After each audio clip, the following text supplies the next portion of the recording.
Hi all welcome to our channel turning base. അപ്പോൾ നമ്മൾ കഴിഞ്ഞ ക്ലാസ്സിൽ ബയോളജിയുമായി ബന്ധപ്പെട്ട ഒരു ചാപ്റ്ററും അതോടൊപ്പം എന്താണ് ഫിസിക്സ് റിലേറ്റഡ് ഒരു ചാപ്റ്ററും ചെയ്തായിരുന്നു അല്ലേ. മണ്ണിൽ പുഞ്ഞു വിളയിക്കുക എന്ന് പറഞ്ഞ ചാപ്റ്ററും പിന്നെ ഏതായിരുന്നു പ്രകാശ വിസ്മയങ്ങൾ. ആ രണ്ട് ചാപ്റ്ററിൽ നമ്മൾ ഇമ്പോർട്ടൻ്റ് ആയ ക്വസ്റ്റ്യൻസും PYക്കായിട്ട് ചോദിച്ചതും SCRT ഫാക്റ്റൊക്കെ നമ്മൾ ഡിസ്കസ് ചെയ്തത്. ഇന്ന് നമ്മൾ മറ്റ് രണ്ട് ചാപ്റ്ററാണ് കെമിസ്ട്രി റിലേറ്റഡ് ഒരു ചാപ്റ്ററും അതോടൊപ്പം ബയോളജിയാണ് നോക്കുന്നത്. അപ്പോൾ നമുക്ക് സ്റ്റാർട്ട് ചെയ്യാം. ആദ്യം തന്നെ ആസിഡുകൾ ആൽക്കലികൾ എന്ന ചാപ്റ്ററിലെ കുറച്ച് ക്വസ്റ്റ്യൻസ് ആണ് നോക്കുന്നത്. ഓക്കെ, സ്റ്റാർട്ട് ചെയ്യാം. ഫസ്റ്റ് ക്വസ്റ്റ്യൻ, താഴെ പറയുന്നതിൽ കാൽസ്യം കാർബണേറ്റ് അടങ്ങിയിരിക്കുന്നത് ഏതിലാണെന്നാണ് ചോദിച്ചിരിക്കുന്നത്. താഴെ പറയുന്നതിൽ കാൽസ്യം കാർബണേറ്റ് അടങ്ങിയിരിക്കുന്നത് ഏതിലാണ് നമുക്ക് നോക്കാം. മത്സ്യങ്ങളുടെ ശൽക്കങ്ങൾ, ചിപ്പിത്തോട്, പല്ലുകൾ, അസ്ഥികൾ, ഇത്രയാണ് ഓപ്ഷൻ തന്നിരിക്കുന്നത്. ഉത്തരം എന്ന് പറയുന്നത് ചിപ്പിത്തോടാണ് കേട്ടോ. താഴെ പറയുന്നതിൽ കാൽസ്യം കാർബണേറ്റ് അടങ്ങിയിരിക്കുന്നത്, അതായത് കാൽസ്യം കാർബണേറ്റ് അടങ്ങിയിരിക്കുന്നത് ഏതിലാണെന്ന് ചോദിച്ചാൽ ചിപ്പിത്തോടിലാണ്. ഓപ്ഷൻ സി, ഓപ്ഷൻ എന്താ ചിപ്പിത്തോട് എന്നാണ് ആൻസർ. അടുത്ത പോയിന്റ്, പാല് തൈരാകുമ്പോൾ ഉണ്ടാകുന്ന ആസിഡാണ് ചോദിക്കുന്നത്. ഏതാണ്? പാല് തൈരാകുമ്പോൾ ഉണ്ടാകുന്ന ആസിഡാണ് സിട്രിക് ആസിഡ്. പാല് തൈരാകുമ്പോൾ ഉണ്ടാകുന്ന ആസിഡാണ് സിട്രിക് ആസിഡ്. ഇനി നമുക്ക് കുറച്ച് ആസിഡുകൾ നോക്കാം. ഓക്കെ, വാഴപ്പഴത്തിൽ അടങ്ങിയിരിക്കുന്ന ആസിഡ് ഏതാണ്? മാലിക് ആസിഡ് ഉണ്ട്, സിട്രിക് ആസിഡ് ഉണ്ട്. വാഴപ്പഴത്തിനകത്ത് മാലിക് ആസിഡ് ഉണ്ട്, സിട്രിക് ആസിഡ് ഉണ്ട്. അടുത്ത ചെറിയിൽ ഏതാണ്? മാലിക് ആസിഡാണ്. ചെറിയിൽ അടങ്ങിയിരിക്കുന്നത് മാലിക് ആസിഡാണ്. മുന്തിരിക്കകത്ത് ഏതാണ്? സിട്രിക് ആസിഡാണ്. മുന്തിരിക്കകത്ത് സിട്രിക് ആസിഡ്. നാരങ്ങയിൽ സിട്രിക്, ഓറഞ്ച് സിട്രിക്. അപ്പോൾ നമുക്ക് കണക്ട് ചെയ്യാം മുന്തിരി, നാരങ്ങ, ഓറഞ്ച്. ഇതിലൊക്കെ എന്താണ്? സിട്രിക് ആസിഡാണ്. ഫാഷൻ ഫ്രൂട്ടിലാണ് മാലിക് ആസിഡ്. കൈതച്ചക്കയിൽ മാലിക് ആസിഡും ഉണ്ട്, സിട്രിക്കും ഉണ്ട്. രണ്ടും എഴുതാം. ഞാവലിനകത്തും, ഞാവൽപ്പഴം അല്ലേ, ഞാവൽപ്പഴത്തിനകത്തും സിട്രിക് ആസിഡ്. ബീൻസിനകത്ത് അടങ്ങിയിരിക്കുന്ന മാലിക്കും ഉണ്ട്, സിട്രിക്കും ഉണ്ട്. രണ്ടും ഉണ്ട് കേട്ടോ.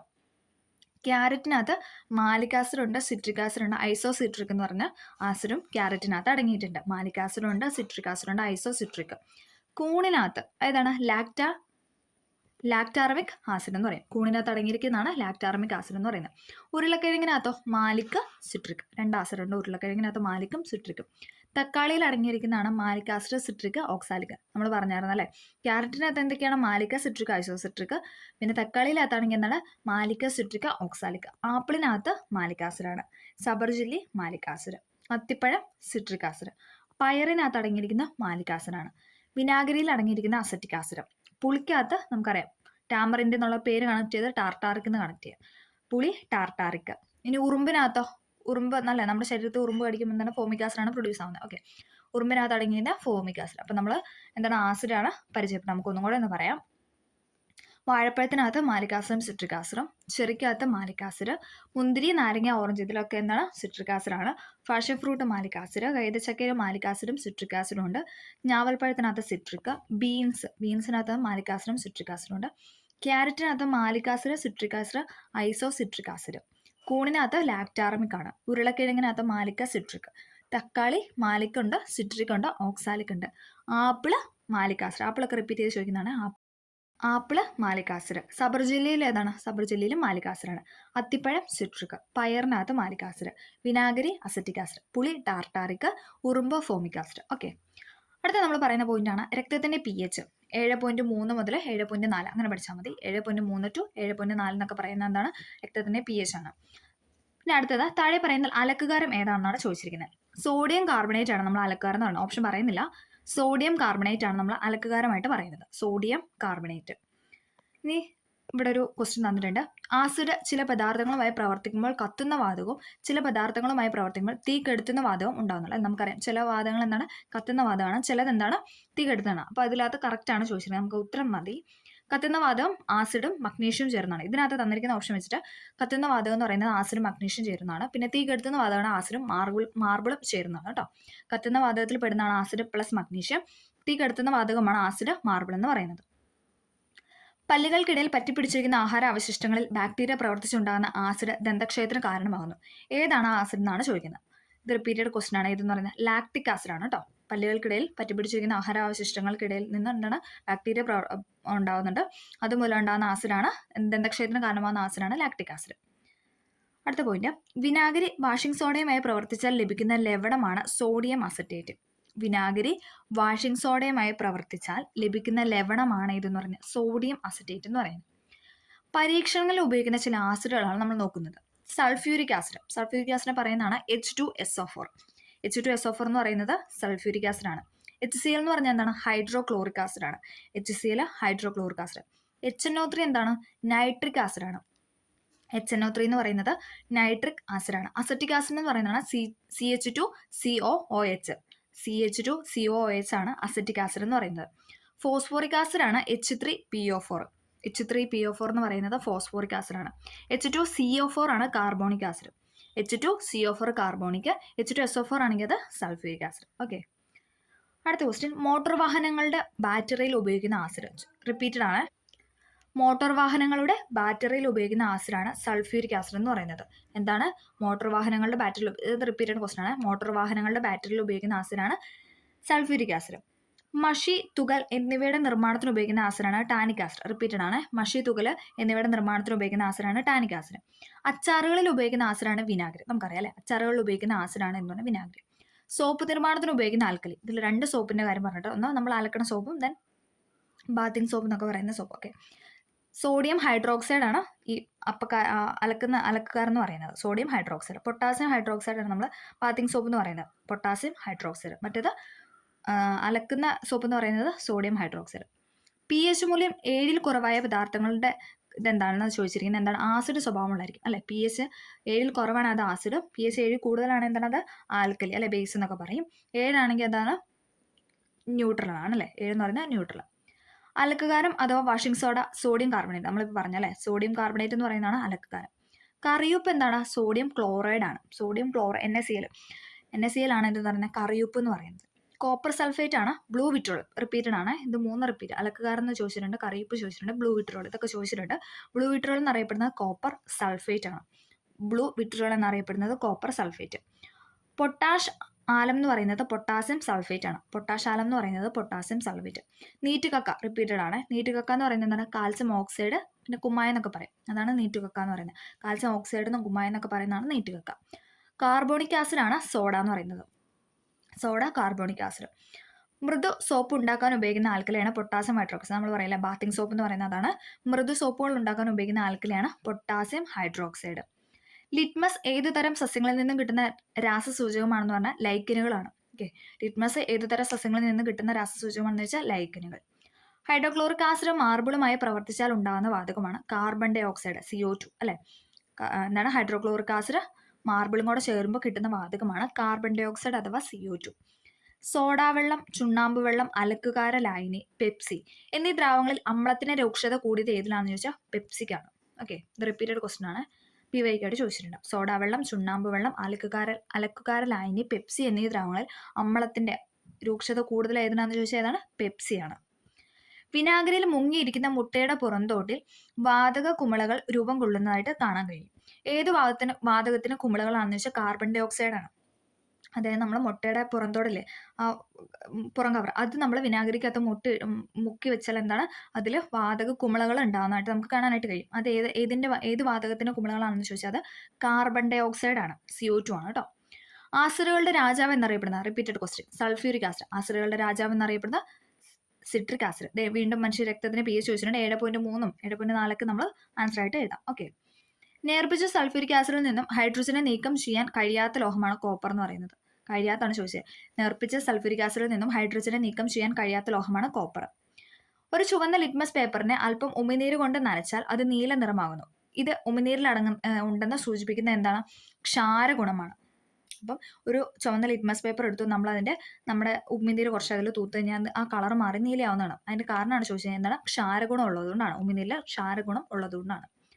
ഒരു വാതകം നിറച്ച ടെസ്റ്റ് ട്യൂബിന്റെ വായ്ഭാഗത്ത് ഒരു തീക്കൊള്ളി കാണിച്ചാൽ അത് ശോഭയോടെ ജ്വലിക്കുന്നു. എന്തായിരിക്കും ആ വാതകം എന്നാണ് ചോദിച്ചത്. ഓക്സിജൻ അല്ലെ. നമുക്കറിയാം കത്താൻ സഹായിക്കുന്ന വാതകമാണല്ലോ ഓക്സിജൻ. അതുകൊണ്ട് തന്നെ ഒരു വാതകം നിറച്ച ടെസ്റ്റ് ട്യൂബിന്റെ അതായത് ഏത് വാതകമാണ്, അതായത് ഓക്സിജൻ നിറച്ച ടെസ്റ്റ് ട്യൂബിന്റെ വായ്ഭാഗത്ത് ഒരു തീക്കൊള്ളി കാണിച്ചാൽ തന്നെ അത് നന്നായിട്ട് കത്തുന്നതായിട്ട് നമുക്ക് കാണാൻ കഴിയും. അതിന് കാരണം അത് ഏത് വാതകമാണെന്ന് ചോദിച്ചാൽ ഓക്സിജൻ ആണ്. അടുത്ത ക്വസ്റ്റ്യൻ, ചിലപ്പോൾ കർഷകർ അവരുടെ മണ്ണിൽ കുമ്മായം ചേർക്കാറുണ്ട്. അത് മണ്ണിന്റെ ഡാഷ് കുറയ്ക്കാനാണ്. എന്താണെന്നാണ് ചോദിക്കുക. എന്താണ്? അമ്ലനില, അസിഡിറ്റി കുറയ്ക്കാൻ വേണ്ടിയിട്ടാണ് കുമ്മായം ചേർക്കുന്നത്. റിപ്പീറ്റഡ് ക്വസ്റ്റ്യൻ ആണ്. അസിഡിറ്റി ചേർക്കാൻ വേണ്ടിയിട്ടാണ് നമ്മൾ കുമ്മായം ചേർക്കുന്നത്.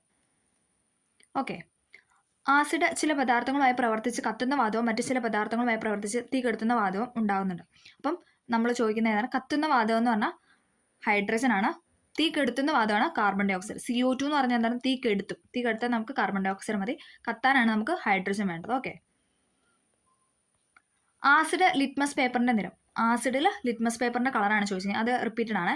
ആസിഡിൽ ലിറ്റ്മസ് പേപ്പറിൻ്റെ കളർ എന്ന് പറയുന്നത് റെഡ് ആണ്. ആസിഡിൽ ലിറ്റ്മസ് പേപ്പറിൻ്റെ നിറം റെഡ് ആണ്. ആസിഡുകൾക്ക് ഡാഷ് രുചിയാണ്. എന്താണ്? പുളിരുചിയാണ് അല്ലേ? ആസിഡുകൾക്ക് പുളിരുചിയാണെന്ന് നമ്മൾ പഠിച്ചിട്ടുണ്ട്.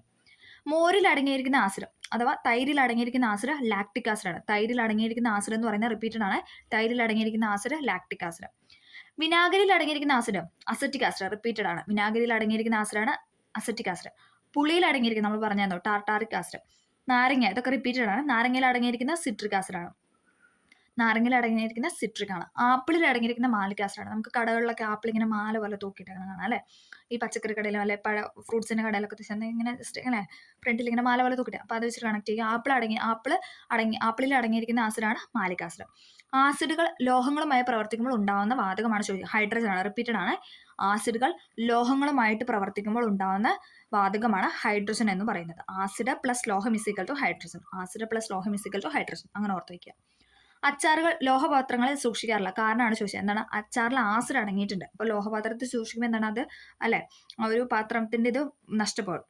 അതുകൊണ്ടാണ് എന്താ പറയുന്നത് അങ്ങനെയൊന്നും നമ്മൾ ലോഹപാത്രത്തിൽ സൂക്ഷിക്കരുതെന്ന് പറയുന്നത്. ഓക്കെ. ആസിഡുകൾ കാർബണേറ്റുകളുമായി പ്രവർത്തിക്കുമ്പോൾ ഏത് വാതകം ഉണ്ടാവുന്ന ചോദിച്ചാൽ കാർബൺ ഡൈ ഓക്സൈഡ് ആണ്. ആസിഡ് പ്ലസ് കാർബണേറ്റ് എന്ന് പറയുന്നത് കാർബൺ ഡൈ ഓക്സൈഡ് ഉണ്ടാകുന്നു. Acid plus carbonate is equal to carbon dioxide. മുട്ടത്തോട്, ചോക്ക്, മാർബിള് എന്നിവയിൽ അടങ്ങിയ പദാർത്ഥമാണ് കാൽസ്യം കാർബണേറ്റ്. മുട്ടത്തോട്, ചോക്ക്, മാർബിൾ എന്നിവയിൽ അടങ്ങിയ പദാർത്ഥമാണ് കാൽസ്യം കാർബണേറ്റ്. ഹൈഡ്രജൻ സ്വയം കത്തുന്ന വാതകമാണ് അല്ലെ? കത്തുന്ന വാതകമാണെന്ന് പറയുന്ന ഹൈഡ്രജൻ. കത്താൻ സഹായിക്കുന്നതെന്ന് പറഞ്ഞാൽ ഏതായിരുന്നു? ഓക്സിജൻ അല്ലെ? എന്നാൽ കാർബൺ ഡൈ ഓക്സൈഡ് തീ കെടുത്തുന്ന വാതകമാണ്. അപ്പൊ നമുക്ക് 3 പോയിന്റ് കിട്ടും അല്ലെ? ഹൈഡ്രജൻ എന്ന് പറയുന്നത് സ്വയം കത്തുന്ന അല്ലെ? കത്തുന്ന വാതകമാണ് ഹൈഡ്രജൻ എന്ന് പറയുന്നത്. കത്താൻ സഹായിക്കുന്നത് ഓക്സിജൻ ആണ്. ഇനി തീ കെടുത്തുന്ന വാതകമാണ് carbon dioxide. Okay. Hydrogen എന്ന വാതകത്തെ ആദ്യമായി തിരിച്ചറിഞ്ഞത് റിപ്പീറ്റഡ് ക്വസ്റ്റൻ ആണ്. Henry Cavendish. ഇതും റിപ്പീറ്റഡായി ചോദിച്ചിട്ടുണ്ട് കേട്ടോ. കത്തുന്ന വാതകം എന്ന് പറഞ്ഞു. ഓക്കെ. ഫ്യൂച്ചർ ഫ്യൂവൽ എന്നൊക്കെ അറിയപ്പെടുന്ന ഹൈഡ്രജൻ ആണല്ലേ. ഓക്കെ. ഹൈഡ്രജൻ എന്ന വാതകത്തെ ആദ്യമായി തിരിച്ചറിഞ്ഞതാണ് ഹെൻറി കാവൻഡിഷ്. ഹൈഡ്രജൻ എന്ന വാതകത്തെ ആദ്യമായിട്ട് തിരിച്ചറിഞ്ഞ വ്യക്തിയാണ് ഹെൻറി കാവൻഡിഷ്. ഹൈഡ്രജൻ വാതകത്തിന് ആ പേര് നൽകി. അതായത് ഹെൻറി കാവൻഡിഷ് അത് തിരിച്ചറിഞ്ഞുള്ളൂ. പക്ഷെ അതായത് ഹൈഡ്രജൻ എന്ന പേര് നൽകിയത് ആരെന്ന് ചോദിച്ചാൽ ലാവോസിയാണ്. ഇത് റിപ്പീറ്റഡ് ആണ്. ഹൈഡ്രജൻ എന്ന വാതകത്തെ ആദ്യമായിട്ട് തിരിച്ചറിഞ്ഞ വ്യക്തിയാണ് ഹെൻറി കാവൻഡിഷ്. ഇനി ഹൈഡ്രജൻ എന്ന പേര് നൽകിയത് ലാവോസിയാണ്. അത് രണ്ടും ചോദിച്ചിട്ടുണ്ട്. അഗ്നിശമനിക്കകത്തെ പ്രവർത്തന തത്വം എന്താണെന്നാണ് ചോദിച്ചത്. വിനാഗിരി അപ്പകാരവുമായി പ്രവർത്തിച്ച് കാർബൺ ഡൈ ഓക്സൈഡ് ഉണ്ടാകുന്നു. ഓക്കെ. ഉറുമ്പ് കടിക്കുമ്പോൾ വേദന ഉണ്ടാകാൻ കാരണം എന്താണ്? നമ്മൾ പറഞ്ഞായിരുന്നല്ലേ ഫോമിക് ആസിഡ് നമ്മുടെ ശരീരത്തിൽ പ്രവർത്തിക്കുന്നുണ്ട്. അതുമൂലമാണ് നമുക്ക് ഉറുമ്പ് കടിക്കുമ്പോൾ അല്ലെ ഒരു കുഞ്ഞു വേദന ഉണ്ടാവും അല്ലെ? അതെന്ന് പറയുന്നത് എന്താണ്? ഉറുമ്പിൽ ഫോമിക് ആസിഡ് അടങ്ങിയിട്ടുണ്ട്. കാൽസ്യം ഹൈഡ്രോക്സൈഡിന് പറയുന്ന മറ്റൊരു പേരാണ് ഇതെന്ന് ചുണ്ണാമ്പ് വെള്ളം. ചുണ്ണാമ്പ് വെള്ളത്തിന് പറയുന്നതാണ് calcium hydroxide. Okay. Caustic soda എന്ന് അറിയപ്പെടുന്നത് എന്താണ്? സോഡിയം ഹൈഡ്രോക്സൈഡ് ആണ്. റിപ്പീറ്റഡ് ആണ്. രണ്ടും ചോദിച്ചിട്ടുണ്ട്. ചുണ്ണാമ്പ് വെള്ളം എന്ന് പറഞ്ഞാൽ കാൽസ്യം ഹൈഡ്രോക്സൈഡ്. കാസ്റ്റിക് സോഡ എന്ന് പറഞ്ഞാൽ എന്താണ്? സോഡിയം ഹൈഡ്രോക്സൈഡ് ആണ്. കാസ്റ്റിക് പൊട്ടാഷ് എന്താണ്? Potassium hydroxide. ആ പേരിൽ നിന്ന് കണക്ട് ചെയ്യുക. പൊട്ടാസ്യം ഹൈഡ്രോക്സൈഡ് ആണ് കാസ്റ്റിക് പൊട്ടാഷ്. ഓക്കെ. ആൽക്കലിയിൽ നീല ലിറ്റ്മസ് പേപ്പറിന്റെ നിറം എന്താണ്? ആൽക്കലിയിൽ നീല ലിറ്റ്മസ് പേപ്പറിന്റെ നിറമാണ് നീല തന്നെ കേട്ടോ. ആൽക്കലിയിൽ നീല ലിറ്റ്മസ് എടുത്തു കഴിഞ്ഞാൽ എന്താണ്? നീല നിറം തന്നെയാണ്. മഞ്ഞൾ പുരണ്ട വസ്ത്രങ്ങൾ സോപ്പ് ഉപയോഗിച്ച് കഴിയുമ്പോൾ ആ ഭാഗത്ത് ചുവപ്പ് നിറം കാണുന്നത് എന്തുകൊണ്ടാണ്? സോപ്പ് ഒരു ആൽക്കലിയാണ്. മഞ്ഞൾ ഒരു സൂചകവും. മഞ്ഞൾ എന്ന് പറഞ്ഞാൽ ഇൻഡിക്കേറ്റർ ആണ്. അപ്പം സോപ്പ് അല്ല നമുക്കറിയാം. ഇപ്പം നമ്മുടെ കയ്യിൽ എന്തെങ്കിലും മഞ്ഞളൊക്കെ പറ്റിയിട്ട് നമ്മൾ പെട്ടെന്ന് സോപ്പ് ഇട്ട് കഴിഞ്ഞാൽ ഇങ്ങനെ റെഡ് കളറിൽ ഇങ്ങനെ വരുന്ന കാണാം. അതിന് കാരണമാണ് സോപ്പ് ഒരു ആൽക്കലിയാണ്. നിറമാറ്റത്തിലൂടെ ആസിഡിനെയും ആൽക്കലിയെയും തിരിച്ചറിയാൻ സഹായിക്കുന്ന പദാർത്ഥങ്ങളാണ് സൂചകങ്ങൾ എന്ന് പറയുന്നത്. നിറമാറ്റത്തിലൂടെ അല്ലെ നമുക്കറിയാം ലിറ്റ്മസ് പേപ്പർ അതൊക്കെ പറയുന്നത് സൂചകങ്ങളാണ്. നിറമാറ്റത്തിലൂടെ ആസിഡിനെയും ആൽക്കലിയെയും നമുക്ക് തിരിച്ചറിയാനായിട്ട് സഹായിക്കുന്ന പദാർത്ഥങ്ങളാണ് സൂചകങ്ങൾ. ആൽക്കലിയെ പിങ്ക് നിറമാക്കുന്ന സൂചകമാണ് ഫിനോഫ്തലിൻ. അത് റിപ്പീറ്റഡ് ആണ്. ആൽക്കലിയെ പിങ്ക് നിറമാക്കുന്ന സൂചകം ചോദിച്ചാൽ ഫിനോഫ്തലിൻ ആണ്. ആൽക്കലിയെ പിങ്ക് നിറമാക്കുന്ന സൂചകമാണ് ഫിനോഫ്തലിൻ. മീഥൈൽ ഓറഞ്ച് എന്ന് പറയുന്നത് എന്താണ്? ഒരു സൂചകമാണ്. ഇൻഡിക്കേറ്റർ ആണ്. മീഥൈൽ ഓറഞ്ച് എന്ന് പറയുന്നത് ഒരു ഇൻഡിക്കേറ്റർ ആണ്. അപ്പം നമ്മൾ കെമിസ്ട്രി റിലേറ്റഡ് ഇത്രയും ആണ് ഈ ഒരു ചാപ്റ്ററിൽ നിന്ന് നമുക്ക് പഠിക്കാനായിട്ടുള്ളത്. ആസിഡും ആൽക്കലി എന്നുള്ള ഈ ഒരു ചാപ്റ്ററിനകത്ത് റിപ്പീറ്റ് ചെയ്ത ക്വസ്റ്റ്യൻസ് മെസ്സിയാർട്ടി ഫാക്ടറാണ് നമ്മൾ പറഞ്ഞത് അല്ലേ? എല്ലാ ഒരു ആസിഡും ബേസും ആ ഒരു റിലേറ്റഡ് കാര്യങ്ങളൊക്കെയായിരുന്നു പറഞ്ഞത്. ഇനി നമുക്ക് കുറച്ച് ബയോളജിയിലെ ക്വസ്റ്റ്യനും കൂടെ നോക്കാം. അന്നപദത്തിലൂടെ എന്ന ചാപ്റ്ററിലെ SCRT ക്വസ്റ്റ്യൻസ് ആണ് നമ്മൾ അടുത്ത് നോക്കാനായിട്ട് പോകുന്നത്. അന്നപദത്തിലൂടെ എന്ന ബയോളജിയുടെ ചാപ്റ്റർ. ഓക്കെ, നമുക്ക് സ്റ്റാർട്ട് ചെയ്യാം. പ്രകാശ സംശ്ലേഷണ ഫലമായി ലഭിക്കുന്ന ഉൽപ്പന്നങ്ങളാണ് ഗ്ലൂക്കോസും ഓക്സിജനും. പ്രകാശ സംശ്ലേഷണത്തിന് ഫലമായിട്ട് ലഭിക്കുന്ന ഉൽപ്പന്നങ്ങളാണ് ഗ്ലൂക്കോസ്, ഓക്സിജൻ. ഗ്ലൂക്കോസ് അന്നജമാക്കി സസ്യങ്ങൾ വേരിലും ഫലങ്ങളിലും മറ്റു സംഭരിക്കാനുള്ള കാരണം എന്ന് പറഞ്ഞാൽ എന്താണ്? ഗ്ലൂക്കോസ് എളുപ്പം ജലത്തിൽ ലയിച്ച് നഷ്ടപ്പെടാനായിട്ട് ഇടയാവും. അതുകൊണ്ടാണ് എന്തെന്ന് പറയുന്നത്, ഗ്ലൂക്കോസ് അന്നജമാക്കിയിട്ടാണ് സസ്യങ്ങളുടെ വേരിലും ഫലങ്ങളിലൊക്കെ സൂക്ഷിക്കുന്നത്. ഓക്കെ, അന്നജം എന്താണ്, ജലത്തിൽ ലയിക്കത്തില്ല. ഗ്ലൂക്കോസ് പെട്ടെന്ന് ജലത്തിൽ ലയിക്കും. അപ്പോൾ അതുകൊണ്ട് തന്നെ അവരെന്താണ്, ഒന്നെങ്കിൽ വേരിൽ അല്ലെങ്കിൽ ഫലങ്ങളിലൊക്കെ ആയിരിക്കും അവർ ഗ്ലൂക്കോസിനെ സ്റ്റോർ ചെയ്ത് വെക്കുന്നത്. പ്രകാശ സംശ്ലേഷണത്തിന് ഉപയോഗപ്പെടുത്തുന്ന വാതകമാണ് കാർബൺ ഡൈ ഓക്സൈഡ്. പ്രകാശ സംശ്ലേഷണത്തിന് ഉപയോഗിക്കുന്ന വാതകമാണ് എന്ന് പറഞ്ഞാൽ CO2 അഥവാ കാർബൺ ഡൈ ഓക്സൈഡ്. ഫലങ്ങളിൽ സമൃദ്ധമായ പഞ്ചസാര ഏതാണെന്ന് ചോദിച്ചാൽ ഫ്രക്ടോസ് ആണ് ചോദിച്ചിട്ടുണ്ട്. ഫലങ്ങളിൽ ഫ്രക്ടോസ്, അത് കണക്ട് ചെയ്യുക, ഫാ വെച്ച് കണക്ട് ചെയ്യുക. ഫലങ്ങളിൽ സമൃദ്ധമായിട്ട് കാണപ്പെടുന്ന പഞ്ചസാരയാണ് ഫ്രക്ടോസ്. ജീവികൾ ആഹാരം സ്വീകരിക്കുകയും പ്രയോജനപ്പെടുത്തുകയും ചെയ്യുന്ന പ്രക്രിയയാണ് പോഷണം എന്ന് പറയുന്നത്. ജീവികൾ ആഹാരം സ്വീകരിക്കുകയും പ്രയോജനപ്പെടുത്തുകയും ചെയ്യുന്ന പ്രക്രിയയാണ് പോഷണം. പ്രകാശ സംശ്ലേഷണ വേളയിൽ ഹരിതസസ്യങ്ങൾ പുറത്തുവിടുന്ന വാതകമാണ് ഓക്സിജൻ. പ്രകാശ സംശ്ലേഷണം അത് എപ്പോഴാണ് നടക്കുന്നത്, പകൽ സമയത്താണല്ലേ പ്രകാശ സംശ്ലേഷണം നടക്കുന്നത്. അപ്പോൾ ആ സമയത്ത് അവർ പുറത്തുവിടുന്ന വാതകമാണ് ഓക്സിജൻ എന്ന് പറയുന്നത്. രാത്രികാലങ്ങളിൽ ഹരിതസസ്യങ്ങൾ പുറത്തുവിടുന്ന വാതകമാണ് കാർബൺ ഡൈ ഓക്സൈഡ്. അപ്പോൾ രാത്രിയിൽ അവർ പുറത്തുവിടുന്ന, രാത്രി സമയത്ത് പ്രകാശ സംശ്ലേഷണം നടക്കുന്നില്ല, അപ്പോൾ അതുകൊണ്ട് തന്നെ രാത്രി സമയത്ത് അവർ കാർബൺ ഡൈ ഓക്സൈഡ് തന്നെ പുറത്തുവിടുന്നത്. പക്ഷേ പകൽ സമയത്ത് പ്രകാശ സംശ്ലേഷണം നടക്കുന്നുണ്ട്, ഓക്സിജൻ പുറത്തുവിടുന്നു. സ്വയം ആഹാരം നിർമ്മിക്കുന്ന ഹരിതസസ്യങ്ങളുടെ പേരാണ് സ്വപോഷികൾ എന്ന് പറയുന്നത്. സ്വന്തമായിട്ട് അവർ ആഹാരം നിർമ്മിക്കുന്നുണ്ട്. അങ്ങനെയുള്ള ഹരിതസസ്യങ്ങൾ നമ്മൾ സ്വപോഷികൾ എന്നാണ് പറയുന്നത്. ആഹാരത്തിനായി മറ്റു ജീവികളെ ആശ്രയിക്കുന്ന ജീവികളാണ് പരപോഷികൾ, അല്ലെ? പരപോഷികൾ ആ പേരിലുണ്ട്. പരപോഷികൾ എന്ന് പറയുന്നത് എന്താണ്, ആഹാരത്തിന് വേണ്ടിയിട്ട് മറ്റു ജീവികളെ ആശ്രയിക്കുന്നു. ഒരു ജീവിയിൽ വസിച്ചുകൊണ്ട് ആ ജീവി നിർമ്മിക്കുന്ന ആഹാരത്തെ ഉപയോഗപ്പെടുത്തി വളരുന്ന ജീവികളാണ് പരാദങ്ങൾ എന്ന് പറയുന്നത്. പരാദ സസ്യങ്ങൾ എന്നൊക്കെ പറയും. അതായത് ഇപ്പൊ എന്തെങ്കിലും ഒരു സസ്യമാണെങ്കിൽ അതിൽ ഇരുന്ന് ആ സസ്യത്തിന്റെ ആഹാരവും വെള്ളവും അതൊക്കെ വലിച്ചെടുത്ത് ജീവിക്കുന്ന ആ ഒരു സസ്യത്തിന്, മറ്റു സസ്യത്തിന് പറയുന്ന പേരാണ് പരാദ സസ്യങ്ങൾ എന്ന് പറയുന്നത്. പരാദ സസ്യങ്ങൾക്ക് ഉദാഹരണമാണ് മോണോട്രോപ്പ, നിയോട്ടിയ എന്ന് പറയുന്നത്. ഇതൊക്കെ എസ്സേർട്ടിക് ഫാക്ട് ആണ്. പരാദ സസ്യങ്ങൾക്ക് ഉദാഹരണമാണ് നിയോട്ടിയ, മോണോട്രോപ്പ. കൂൺ ഏത് വിഭാഗത്തിലാണ് പെടുന്നത് വെച്ചാൽ ഫംഗസ് ആണ്. കൂൺ എന്ന് പറയുന്ന ഒരു ഫംഗസ് വിഭാഗത്തിൽപ്പെടുന്നതാണ്. കൂൺ എന്ന് പറയുന്നത് ഫംഗസ് വിഭാഗത്തിലാണ് പെടുന്നത്. അന്തരീക്ഷത്തിൽ നിന്ന് ഈർപ്പം വലിച്ചെടുക്കാനുള്ള വേരുള്ള സസ്യമാണ് മരവാഴ എന്ന് പറഞ്ഞത്. അന്തരീക്ഷത്തിൽ നിന്ന് എന്താണ് അവർ ഈ മരവാഴയൊക്കെ ഈർപ്പം വലിച്ചെടുക്കുന്നത്. അന്തരീക്ഷത്തിൽ ഈർപ്പം വലിച്ചെടുക്കാനുള്ള കഴിവുണ്ട്. അർദ്ധപരാദ സസ്യങ്ങൾക്ക് ഉദാഹരണമാണ് ചന്ദനം, ഇത്തിൽ കണ്ണി, ചന്ദനം എന്നൊക്കെ പറയുന്ന അർദ്ധപരാദ. പൂർണ്ണമായിട്ട് എന്താണ്, മറ്റു സസ്യങ്ങളെ ആശ്രയിക്കുന്നില്ല, എന്നാലും ആശ്രയിക്കുന്നുണ്ട്, പക്ഷെ പൂർണ്ണമായിട്ടില്ല. പൂർണ്ണമായിട്ട് ആശ്രയിക്കുന്നവരാണ് പൂർണ്ണപരാദ സസ്യങ്ങൾ എന്ന് പറയുന്നത്. അതായത് പൂർണ്ണമായിട്ടും, മൂടില്ലാത്താളി, റിഫ്ലഷ് ഒക്കെ എക്സാമ്പിൾ ആണ്. എന്താണ്, പൂർണ്ണമായിട്ടും മറ്റു സസ്യങ്ങളെ ആശ്രയിച്ചാണ് ജീവിക്കുന്നത്. ഇല ഇല്ലാത്ത പരാദ സസ്യമാണ് മൂടില്ലാത്താളി എന്ന് പറഞ്ഞത്. വേരും ഇലയും എന്താണ്, മൂടില്ലാത്താളിക്കില്ല. ഓക്കെ, പ്രകാശ സംശ്ലേഷണത്തിന്റെ ഉയർന്ന നിരക്ക് കാണിക്കുന്ന ഏത് നിറത്തിലുള്ള പ്രകാശത്തിലാണെന്ന് വെച്ചാൽ നീല പ്രകാശം ഉള്ളപ്പോഴാണ്. പ്രകാശ സംശ്ലേഷണത്തിന് ഉയർന്ന നിരക്ക് കാണിക്കുന്ന നീല നിറത്തിലുള്ള പ്രകാശത്തിലാണ്. ജന്തുക്കളിൽ വസിക്കുന്ന ആന്ധ്രപരാദ ജീവികളാണ് വിര, കൃമി, കൊക്കപ്പുഴു എന്നൊക്കെ പറയുന്നത്. ജന്തുക്കളിൽ വസിക്കുന്ന അകത്തുള്ള പരാദ ജീവികളാണ് വിര, കൃമി, കൊക്കപ്പുഴു. ജന്തുക്കളിൽ വസിക്കുന്ന ബാഹ്യപരാദങ്ങൾ, ഇത് ചോദിച്ചിട്ടുണ്ടേ, ഇത് രണ്ട് ചോദിച്ചിട്ടുണ്ട്. ജന്തുക്കളിൽ വസിക്കുന്ന ബാഹ്യപരാദങ്ങളാണ് പേന, ചെള്ള് എന്നൊക്കെ പറയുന്നത്. പേനും ചെള്ളും എന്താണ്, ജന്തുക്കളിൽ വസിക്കുന്ന ബാഹ്യപരാദങ്ങളാണ്. ഉമിനീരിൽ അടങ്ങിയിരിക്കുന്ന ദഹനരസമാണ് ടൈലിൻ എന്ന് പറയുന്നത്. ഉമിനീരിൽ അടങ്ങിയിരിക്കുന്ന ദഹനരസമാണ് ടൈലിൻ. വായിൽ വെച്ച് നടക്കുന്ന രാസീയ ദഹനമാണ് അന്നജത്തെ മാൾട്ടോസ് ആക്കി മാറ്റുന്നത്, അല്ലെ? നമുക്കറിയാം, ഇപ്പം നമ്മൾ ചോറ് കുറച്ചു നേരം ചവച്ച് കഴിഞ്ഞാൽ അതിനൊരു ചെറിയൊരു മതിരിപ്പ് കിട്ടുന്നുണ്ട്, അല്ലേ? അപ്പം എന്താണ്, വായിൽ വെച്ച് നടക്കുന്ന ഒരു രാസീയ ദഹനമാണ് അന്നജത്തെ മാൾട്ടോസ് ആക്കി മാറ്റുന്നത്. വായിൽ വെച്ച് യാന്ത്രിക ദഹനത്തിന് സഹായിക്കുന്ന അവയവങ്ങളാണ് ചുണ്ട്, പല്ല്, നാവ് എന്ന് പറയുന്നത്. അതൊക്കെ അറിയാവുന്ന പോയിന്റ്സ് ആണ്. ഓക്കെ, ഇരപിടിയൻ സസ്യങ്ങൾ പ്രാണികളെ പിടിക്കാൻ കാരണം നൈട്രജന്റെ അളവ് ക്രമീകരിക്കാൻ വേണ്ടിയിട്ടാണ്. ഇരപിടിയൻ സസ്യങ്ങൾ പ്രാണികളെ പിടിക്കാൻ കാരണം എന്ന് പറഞ്ഞാൽ നൈട്രജന്റെ അളവ് ക്രമീകരിക്കാൻ വേണ്ടിയിട്ടാണ്. മനുഷ്യന്റെ വായിൽ കാണുന്ന ഉമിനീർ ഗ്രന്ഥികളുടെ എണ്ണം 3 ജോഡികളാണ്. മനുഷ്യന്റെ വായിൽ കാണുന്ന ഉമിനീർ ഗ്രന്ഥികളുടെ എണ്ണം 3 ജോഡി. ഏറ്റവും വലിയ ഉമിനീർ ഗ്രന്ഥിയാണ് പരോട്ടിഡ് എന്ന് പറയുന്നത്. ഏറ്റവും വലിയ ഉമിനീർ ഗ്രന്ഥിയാണ് പരോട്ടിഡ്. പരോട്ടിഡ് ഗ്രന്ഥിക്ക് ഉണ്ടാകുന്ന വൈറസ് ബാധ മൂലമുണ്ടാകുന്ന രോഗമാണ് മുണ്ടിനീര്. പരോട്ടിക് ഗ്രന്ഥിക്കുണ്ടാകുന്ന വൈറസ് ബാധ മൂലമുണ്ടാകുന്ന രോഗമാണ് മുണ്ടിനീര് എന്ന് പറയുന്നത്. മനുഷ്യ ശരീരത്തിലെ ഏറ്റവും കാഠിന്യമേറിയ പദാർത്ഥമാണ് ഇനാമല്. മനുഷ്യ ശരീരത്തിലെ ഏറ്റവും കാഠിന്യമേറിയ പദാർത്ഥമാണ് ഇനാമല്. മനുഷ്യ ശരീരത്തിൽ ഒരു ദിവസം ഉൽപ്പാദിപ്പിക്കുന്ന ശരാശരി ഉമിനീരിന്റെ അളവ് എന്ന് പറഞ്ഞാൽ 1.5 ലിറ്റർ ആണ്. മനുഷ്യ ശരീരത്തിൽ ഒരു ദിവസം ഉൽപ്പാദിപ്പിക്കുന്ന ശരാശരി ഉമിനീരിന്റെ അളവ് 1.5 ലിറ്റർ. ഇനാമലിൽ അടങ്ങിയിരിക്കുന്ന തന്മാത്രയാണ് ഹൈഡ്രോക്സി അപ്രൈറ്റ് എന്ന് പറയുന്നത്. ഇനാമലിൽ അടങ്ങിയിരിക്കുന്ന തന്മാത്രയാണ് ഹൈഡ്രോക്സി അപ്രൈറ്റ്. ദന്തക്ഷയത്തിന് കാരണമാകുന്ന രാസപദാർത്ഥം നമ്മൾ കഴിഞ്ഞ കെമിസ്ട്രിയുടെ ഇത് പറഞ്ഞായിരുന്നു, അല്ലെ? ലാക്ടിക് ആസിഡ് ആണ്. ദന്തക്ഷയത്തിന് കാരണമാകുന്ന രാസപദാർത്ഥമാണ് ലാക്ടിക് ആസിഡ്. പല്ലിന്റെ ഏറ്റവും പുറമേ കാണുന്ന ഭാഗമാണ് ഇനാമല്.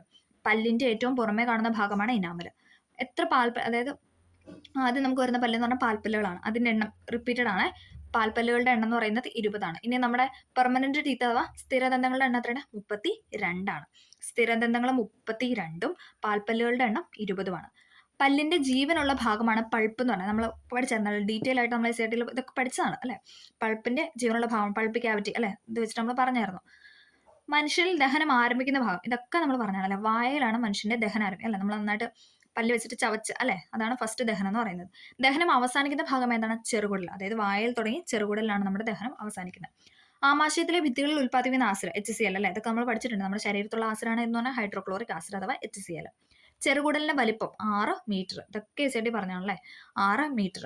വൻകുടലിന്റെ വലിപ്പം എത്രയാണ്? 1.5 മീറ്ററാണ് വൻകുടലിന്റെ വലിപ്പം. മനുഷ്യ ശരീരത്തിൽ ഏറ്റവും കൂടുതലുള്ള പദാർത്ഥമാണ് ജലം. മനുഷ്യ ശരീരത്തിൽ ഏറ്റവും കൂടുതലായിട്ട് കാണപ്പെടുന്ന പദാർത്ഥമാണ് ജലം. മനുഷ്യ ശരീരത്തിൽ ഏറ്റവും കൂടുതൽ അടങ്ങിയിരിക്കുന്ന ലോഹമാണ് കാൽസ്യം. റിപ്പീറ്റഡ് ആണ്. മനുഷ്യ ശരീരത്തിൽ ഏറ്റവും കൂടുതൽ അടങ്ങിയിരിക്കുന്ന ലോഹം എന്ന് പറയുന്നത് കാൽസ്യമാണ്. ഗ്ലൂക്കോസിനെ കരളിൽ വെച്ച് ഗ്ലൈക്കോജനാക്കി മാറ്റാൻ സഹായിക്കുന്ന ഹോർമോണാണ് ഇൻസുലിൻ. ഗ്ലൂക്കോസിനെ കരളിൽ വെച്ച് ഗ്ലൈക്കോജനാക്കി മാറ്റാൻ സഹായിക്കുന്ന ഹോർമോണാണ് ഇൻസുലിൻ എന്ന് പറയുന്നത്. ഇൻസുലിന്റെ ഉൽപ്പാദനം കുറയുന്നത് മൂലം ഉണ്ടാകുന്ന രോഗമാണ് പ്രമേഹം. ഇൻസുലിന്റെ ഉൽപാദനം കുറയുന്നത് മൂലം ഉണ്ടാകുന്ന രോഗമാണ് പ്രമേഹം അഥവാ ഡയബറ്റീസ് എന്ന് പറയുന്നത്. ആഹാരത്തിലെ പോഷക ഘടകങ്ങൾക്ക് രക്തത്തിലേക്ക് ആഗിരണം ചെയ്യപ്പെടുന്ന ഭാഗമാണ് ചെറുകുടൽ. ഇത് നമ്മൾ പറഞ്ഞായിരുന്നു അല്ലേ. ആഹാരത്തിലെ പോഷക ഘടകങ്ങൾ രക്തത്തിലേക്ക് ആഗിരണം ചെയ്യപ്പെടുന്ന എവിടെ വെച്ചിട്ടാണെന്ന് ചോദിച്ചാൽ ചെറുകുടലിൽ വെച്ചിട്ടാണ്. ആഗിരണത്തിന് സഹായിക്കുന്ന ചെറുകുടലിലെ ഭാഗം അല്ലെ, നമ്മൾ പറഞ്ഞത് വിരലുകൾ പോലെ കാണപ്പെടുന്നതാണ് വില്ലസ് എന്നൊക്കെ പറഞ്ഞായിരുന്നു അല്ലെ. വിരലുകൾ പോലെ വില്ലസ്. ആഗിരണത്തിന് സഹായിക്കുന്ന ചെറുകുടലിലെ ഭാഗമാണ് വില്ലസുകൾ എന്ന് പറയുന്നത്. ആഹാരം അന്നനാളത്തിലൂടെ കടന്നു പോകുമ്പോൾ അന്നനാളത്തിലുണ്ടാകുന്ന തരംഗചലനം, റിപ്പീറ്റഡ് എപ്പോഴും ചോദിക്കുന്ന ക്വസ്റ്റ്യനാണ്, പെരിസ്റ്റാൾസിസ്.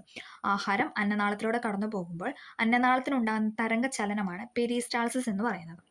ധാതു ലവണങ്ങൾക്കൊപ്പം ജലവും ആഗിരണം ചെയ്യുന്ന ദഹന വ്യവസ്ഥയിലെ ഭാഗമാണ് വൻകുടൽ. റിപ്പീറ്റഡ് ആണ്. ധാതു ലവണങ്ങൾക്കൊപ്പം ജലവും ആഗിരണം ചെയ്യുന്ന ദഹന വ്യവസ്ഥയിലെ ഭാഗമാണ് വൻകുടൽ. ആഗിരണം ചെയ്യപ്പെടുന്ന ആഹാര പദാർത്ഥങ്ങളെ ശരീരത്തിന്റെ ഭാഗമാക്കുന്ന പ്രക്രിയയാണ് സ്വാംശീകരണം. ആഗിരണം ചെയ്യപ്പെടുന്ന ആഹാര പദാർത്ഥങ്ങളെ ശരീരത്തിന്റെ ഭാഗമാക്കുന്ന പ്രക്രിയയാണ് സ്വാംശീകരണം. മനുഷ്യ ശരീരത്തിലെ വിസർജന അവയവങ്ങളാണ് ത്വക്ക്, ശ്വാസകോശം, വൃക്ക. മനുഷ്യ ശരീരത്തിലെ വിസർജന അവയവങ്ങളാണ് ത്വക്ക്, ശ്വാസകോശം, വൃക്ക. ത്വക്കിന് നിറം നൽകുന്ന വർണ്ണകമാണ് മെലാനിൻ. റിപ്പീറ്റഡ് ആണ്. ത്വക്കിന് നിറം നൽകുന്ന വർണ്ണകമാണ് മെലാനിൻ എന്ന് പറയുന്നത്. ത്വക്കിന് നിറം നൽകുന്ന വർണ്ണകമാണ് മെലാനിൻ. സൂര്യപ്രകാശത്തിലെ ഏത് ഘടകമാണ് ത്വക്കിനെ കറുപ്പിക്കുന്നതെന്ന് വെച്ചാൽ അൾട്രാവയലറ്റ് കിരണം അല്ലെ, UV റേസ് ആണ് ഘടകമാണ് ത്വക്കിനെ കറുപ്പിക്കുന്നത്. വൃക്കകളെ കുറിച്ചുള്ള പഠനമാണ് നെഫ്രോളജി. ഇമ്പോർട്ടൻ്റ് ആണ്. വൃക്കകളെ കുറിച്ചുള്ള പഠനമാണ് നെഫ്രോളജി. ത്വക്കിനെ കുറിച്ചുള്ള പഠനം എന്താണ്? ഡെർമറ്റോളജി. നമുക്കറിയാമല്ലേ, നമ്മളിപ്പോൾ എന്തെങ്കിലും സ്കിൻ റിലേറ്റഡ് കാര്യത്തിനൊക്കെ നമ്മൾ ഹോസ്പിറ്റലിൽ പോയി കഴിഞ്ഞാൽ നമ്മൾ ഡെർമറ്റോളജിസ്റ്റിനെയാണ് കാണുന്നത് അല്ലേ. അപ്പം ആ ഒരു ഇത് വെച്ചിട്ട് നമ്മൾ എല്ലാവരും കണക്ട് ചെയ്യും. വൃക്കകളുടെ എന്ത് തകരാറാണ് നമ്മൾ നെഫ്രോളജിസ്റ്റ് ആ ഒരു ഇത് എല്ലാം നമ്മൾ അങ്ങനെ കണക്ട് ചെയ്ത് പഠിക്കുക. ത്വക്കിനെ കുറിച്ചുള്ള പഠനമാണ് ഡെർമറ്റോളജി. ഹൃദയത്തെക്കുറിച്ചുള്ള പഠനമാണ് കാർഡിയോളജിസ്റ്റ് അല്ലേ. ഓക്കെ. ആനകളുടെ കൊമ്പുകളായി രൂപപ്പെട്ടിരിക്കുന്ന ഉളിപ്പല്ലുകളാണ്. ആനയുടെ കൊമ്പുകളായിട്ട് രൂപപ്പെട്ടിരിക്കുന്നത് എന്താണെന്ന് വെച്ചാൽ അവരുടെ ഉളിപ്പല്ലുകളാണ്. മൂത്രത്തിന് മഞ്ഞ നിറം നൽകുന്ന വർണ്ണകമാണ് യൂറോക്രോം. പ്രോട്ടീനുകളുടെ ഏറ്റവും ലഘുവായ രൂപമാണ് അമിനോ ആസിഡ് എന്ന് പറയുന്നത്. ശരീരത്തിലെ അരിപ്പകൾ എന്നറിയപ്പെടുന്ന വൃക്കാകോശങ്ങളാണ്. ഓക്കെ. മൂത്രത്തിലെ ജലത്തിന്റെ അളവ് ചോദിച്ചാൽ 96%. 100-ൽ 96% മൂത്രത്തിൽ എന്താണ്? ജലമാണ് ഉള്ളത്. മൂത്രത്തിലെ ജലത്തിന്റെ അളവ് എന്ന് പറയുന്നത് 96%. ശരാശരി മനുഷ്യന് ഒരു ദിവസം കുടിക്കേണ്ട വെള്ളത്തിന്റെ അളവാണ് 2.5 ലിറ്റർ മുതൽ 3 ലിറ്റർ വരെ അല്ലെ. 2.5 ലിറ്റർ വരെ കുടിക്കണം എന്ന് പറയും അല്ലെ. 2.5 to 3 ലിറ്റർ വരെ ഒരു ദിവസം ശരാശരി ഒരു വ്യക്തി കുടിക്കേണ്ട ജലത്തിന്റെ അളവ്. വൃക്കയിലേക്ക് രക്തം കൊണ്ടുപോകുന്ന കുഴലാണ് രക്തധമനി എന്ന് പറയുന്നത്. രക്തധമനിയാണ് വൃക്കയിലേക്ക് രക്തം കൊണ്ടുപോകുന്ന കുഴൽ. വൃക്കയിൽ നിന്ന് രക്തം തിരിച്ചു കൊണ്ടുപോകുന്ന കുഴലാണ് വൃക്കാസിരം. വൃക്കയിലേക്ക് കൊണ്ടുപോകുന്നത് രക്തധമനി, വൃക്കയിൽ നിന്ന് കൊണ്ടുപോകുന്ന വൃക്കാസിരയുമാണ്. മാറിപ്പോകാതെ പഠിക്കുക. വൃക്കയിലേക്ക് രക്തം കൊണ്ടുപോകുന്ന രക്തധമനിയും വൃക്കയിൽ നിന്ന് കൊണ്ടുപോകുന്നത് ബ്ലഡ് കൊണ്ടുപോകുന്ന വൃക്കാസിരയുമാണ്. ത്വക്ക് വിയർക്കുന്നത് കൊണ്ടുള്ള പ്രയോജനം എന്താണ്? നമ്മുടെ സ്കിന്നല്ലേ, നമ്മൾ വിയർക്കുന്നത് കൊണ്ടുള്ള പ്രയോജനം എന്ന് പറഞ്ഞാൽ ശരീര ഊഷ്മാവ് ക്രമീകരിക്കാൻ വേണ്ടിയിട്ടാണ്. റിപ്പീറ്റഡ് ക്വസ്റ്റ്യൻ ആണ്. ശരീര ഊഷ്മാവ് ക്രമീകരിക്കാൻ വേണ്ടിയിട്ടാണ് നമ്മൾ വിയർക്കുന്നത്. അമിതമായി ജലവും ലവണവും ശരീരത്തിൽ നിന്ന് നഷ്ടപ്പെടുന്ന അവസ്ഥയാണ് നിർജ്ജലീകരണം. റിപ്പീറ്റഡ് ആണ്. അമിതമായിട്ട് ജലവും ലവണവും ശരീരത്തിൽ നിന്ന് നഷ്ടപ്പെടുന്ന അവസ്ഥയാണ് നിർജ്ജലീകരണം. പ്രകൃതിയിലെ ഏറ്റവും കാഠിന്യമേറിയ വസ്തുവാണ് വജ്രം എന്ന് പറയുന്നത്. ഓക്കെ. അപ്പോൾ നമ്മൾ ബയോളജിയിലെ അന്നപദത്തിലൂടെ എന്ന ചാപ്റ്ററിലെ SAT ഫാക്റ്റും റിപ്പീറ്റഡ് ക്വസ്റ്റ്യനൊക്കെയാണ് നമ്മൾ ഡിസ്കസ് ചെയ്തത്. അപ്പോൾ നമ്മൾ 2 ചാപ്റ്ററിലെ കെമിസ്ട്രി റിലേറ്റഡും ബയോളജി റിലേറ്റഡ് ആണ് ഈ ക്ലാസ്സിൽ എന്ന് പറഞ്ഞത്. അപ്പോൾ എല്ലാവർക്കും വീഡിയോ ഹെൽപ്ഫുൾ ആയെന്ന് വിചാരിക്കുന്നു. ഹെൽപ്ഫുൾ ആയെങ്കിൽ ഒന്ന് ലൈക്ക് ചെയ്ത് സപ്പോർട്ട് ചെയ്യുക. Okay, thank